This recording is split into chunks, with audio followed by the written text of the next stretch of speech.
Mathieu Devez est sur place, l'un de nos envoyés spéciaux en Savoie, au cœur du cortège et donc des éléments violents et des affrontements en marge de ce cortège contre les forces de l'ordre qui sont intervenues et qui sont nombreuses.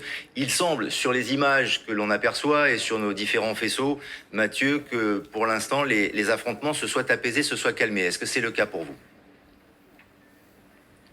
Tout à fait Lionel, la situation est plus calme désormais. Cela fait une quinzaine de minutes que les affrontements entre les activistes les plus radicaux et les forces de l'ordre ont cessé.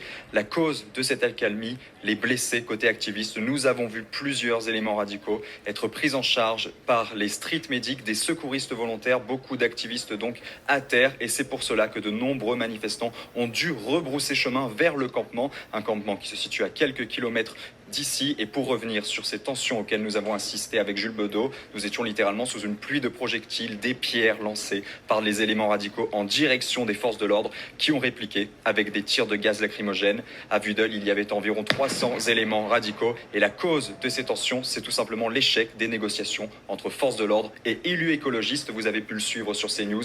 Pas de compromis trouvé, d'où l'agacement des activistes les plus radicaux qui souhaitent toujours se rendre dans les communes où les rassemblements sont interdits.